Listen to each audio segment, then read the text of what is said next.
మనం మాట్లాడుకున్నాం. రాజకీయం ఎంత అరాచకంగా తయారైందంటే, ఈ ప్రభుత్వం అధికారంలో ఉంటే వీళ్ళ మనుషులే ఉండాలి ఊళ్ళల్లో. వేరే మనుషులు వెళ్ళిపోవాలి. మళ్ళీ ప్రభుత్వం మారిందంటే వీళ్ళోళ్ళు వెళ్ళిపోవాలి.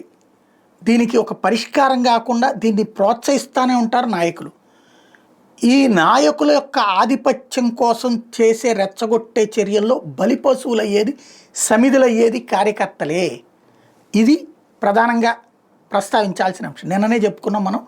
ఒక వైఎస్ఆర్ కాంగ్రెస్ పార్టీ మాచర్ల నియోజకవర్గానికి సంబంధించిన ఒక నాయకుడు ఇక్కడ తట్టుకోలేక తెలంగాణ వెళ్ళి అక్కడ ఉంటుంటే, కానీ ఇంకా అతని కర్మ ఏంటంటే 4,000 రూపాయల పెన్షన్ కోసం ప్రతి నెల వచ్చి ఇక్కడ తీసుకుని వెళ్తుంటాం. అట్లా వచ్చిన వేళ అతను కిడ్నాప్ చేశారు అన్నట్టు.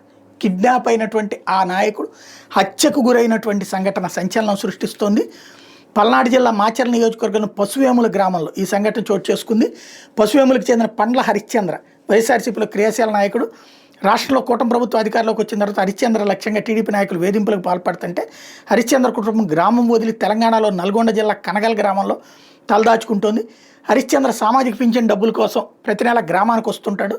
ఈ క్రమంలో బుధవారం పింఛన్ కోసం వచ్చిన హరిశ్చంద్రను టీడీపీ నేతలు కిడ్నాప్ చేయడం, ఆయన భార్య నిర్మల ఫిర్యాదు మేరకు కేసు నమోదు చేసి దర్యాప్తు మొదలుపెట్టి నల్గొండ జిల్లా విజయపురి టౌన్ పోలీసులు శుక్రవారం తెల్లవారుజామున హరిశ్చంద్ర మృతదేహాన్ని కనుక్కున్నారు. చివరికి పశువేముల్లోనే ఆయన పొలంలోనే గుర్తించారు.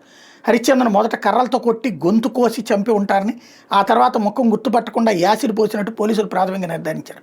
పోస్టుమార్టం నిమిత్తం మృతదేహాన్ని నాగార్జున సాగర్ హిల్ కాలనీ ఆసుపత్రికి తరలించారు. దీంతో పిన్నెల్లి రామకృష్ణారెడ్డి సీరియస్గా స్పందించారు. కుటుంబ సభ్యులకి ధైర్యం చెప్పారు, పరామర్శించారు. ఈ ఘాతుకాలకు ఇది ఎక్కడా ఈనాడు జ్యోతిలో హైలైట్ కాలేదు. సాక్షి రాసుకుంది ఇక్కడ పింఛన్ కోసం వస్తే పాశవికంగా హత్య అన్నటువంటిది.